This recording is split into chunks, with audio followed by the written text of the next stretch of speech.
Құрметті көрермендер, көбісіңіз айтып жатыр екенсіздер, видеода мен даусым бәсең естіледі деп қаттырақ сөйлеуге тырыстым, әрине. Қатты сөйлесе де сіздерге айтайын деген, бүгін Қаланхоя күтімінің жалғасы, яғни Қаланхоя күтімінің жаздан шығып, қыстан жаз бітіп, мен негізі июльде түсірдім. Июль, август, сентябрь, октябрь, ноябрь. Август жаздың бір айы, одан кейін күздің 3 айы, қыстың 3-ші айы.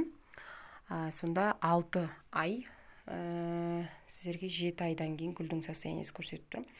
Негізі жазда, июль айында дәл көктеп сіздерге гүлдеп тұрған уақытында көрсеткен едім.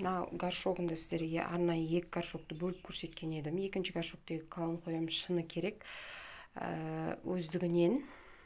Ол негізі ол Қаланхояны қысқартқанда қызым жерге құлатып алып, содан қайтадан адаптация болмай қалды. Яғни ол өліп қалды. Ол Қаланхоя жоқ.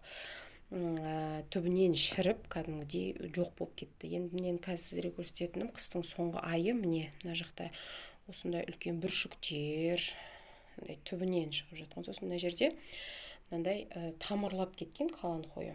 Мынандай көріп тұрсаңыздар, міне. Мына ақ, міне көріп тұрсаңыздар, мына ақ осы тамыры. Негізі бұны стаканға отырғызып, су құйып, тамырлататын болсаңыздар, осы тамыр үлкен шашақты тамыр болады, ақ. Осылай тамырлату керек негізі. Сосын осындай бүршіктер арасында, осындай, қалай сіздерге міне, мынау ар жақтағының түбінде, жақсы өсіп келе жатыр. Осы жақсы алып кетті. Негізі Қаланхоя гүлімді сіздерге айтарым. Мынандай бір пучок, біреу, мынау 2, 3 тұр ғой, құмыр адам. Осылай 2-3-ден біріктіріп отырғызыңыздар. Сосын магазиннен алып келген гүлдеріңізді бөліп тастамаңыздар.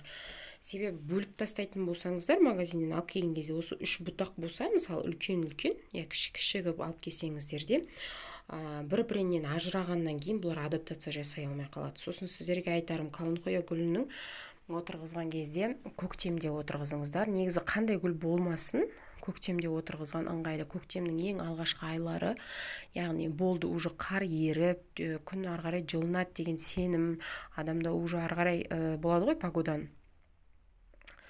Март айында дәл отырғызсаңыздар, март, наурыз деп қоямыз ғой, сол айда дәл осы дәл уақытысы. Содан кейін сіздерге айтарым, март көктемнің наурыз айында алғашқы 15 күннен кейін уже отырғызып бастаңыздар гүлдеріңізді. Сосын сіздерге бір айтар кеңесім. Мен қаладан ауылға көшкелі, қалада бірыңғай грунтты сатып аламыз ғой, топырақты.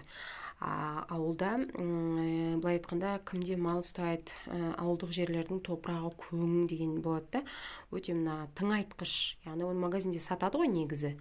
Просто ол обработанный, яғни былай айтқанда ол обработанный тұр болғаннан кейін минералдарын жоғалтып алуы мүмкін. Сіздерге шын айтайын, ауылда тұрғын туысқандарыңыз болса, көң қосылған топырақ деп сұратсаңыздар, бір пакет соны магазин топырағымен қосып отырғызсаңыздар, осылай керемет алып кетеді. Ал енді мен алып келген екінші Қаланхоя айттым, жаңа екінші жасыл горшокты болған сіздерге көрсеткен Қаланхоям. Қазір гүлдемей тұр, сезон өзі солай, бұл қалыпты. Сосын әрбірінде жапырақтары кішкене сарғайып болады, солай адаптация жасайды, бұлар тастайды. Міне сосын осылай үлкейіп, ағаш түбінен тамырлап, сол тамырлаған, сосын осылай үлкейіп, жапырағын сосын беріп жатыр. Осылай қатты биіктеп кетті Қаланхоям. Бұл жазда сіздерге көрсеткенде июль айында қысқа розовый гүл ашатын гүл болған. Енді сіздерге айтар жаңағы отырғызуды айтып кеттім. Енді сосын ендігі сіздерге уәде берейін деп отырғаным, осы алла бұйыртса осы қыстан шығып, марттың 15-20-сына таяу, не болмаса 10-на таяу әйтеуір сіздерге осы Қаланхоя гүлінің жаңа құмыраға отырғызу тәртібін, қалай болатынын күтіңіздер. Жаңа видео негізі жалғасын түсіріп отырам деген, бірақ та әр уақытта сезонда адаптациясына байланысты түсірмесең, оны ай сайын бір болған кішкентай жапырақ үшін түсіре беруде, кешіріңіздер, ол былай айтқанда мүмкін емес жағдай. Енді ол ыңғайсыздау ютубқа. Сосын мынандай осындай гүлдер ашып, осылай қатты, мына жағында түбінде жоқ, мына жақтан бастап осынша ғана міне осылай үлкейіп жатыр. Негізі бұның жапырағы бар ғой, сіздерге айтайын ба, бір 10 сантиметрдей болған жалпақтығы. Қазір бір 3 сантиметр, ең үлкен жапырағы, міне сіздерге көрсетейін, 3-4 сантиметр, 5-ке жетпейді.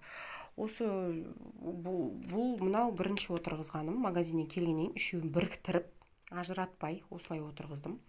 Ары қарай да ажыратпай осылай отырғызу керек, себебі биіктігін қояды да, бұл уже көктемде отырғызғаннан кейін жақсы адаптация өзін ары бейімдеп алып кетсе, гүлдеп, ары қарай керемет жапырағын үлкейтеді деген үміттемін, және сіздерге осылай көрсетіп отырам. Ендігі видеом осы каланхояны отырғызу тәртібі, яғни құмырасын ауыстыру, қандай топырақ қосам, қазір суарылмаған түрі тұр, мына жерде. Сосын оның ары қарайғы өмірі баян сіздерге айтып отырғызам. Сосын және мынау тамырлап тұрған каланхоя деп тұрмын, осыларды қысқарту. Сосын қысқартқанда қалай әдемілеп форма жасау керектігінде көрсетіп қалармын, себебі форма жасауға әлі енді ертеректе, бұны форманы жазда бір тағы отырғызамыз ғой, құмыраға үлкейіп кетеді ғой жаздың аяғында. Қысқа таяу енді бейімдейміз ғой суық уақытқа. Сол кезде қысқартып қалармыз. Отырғызу тәртібімен ары қарай күтімін көрсетем сіздерге. Жаңа видео күтіңіздер. Просто мен сіздерге бұны неге түсіріп жатырмын.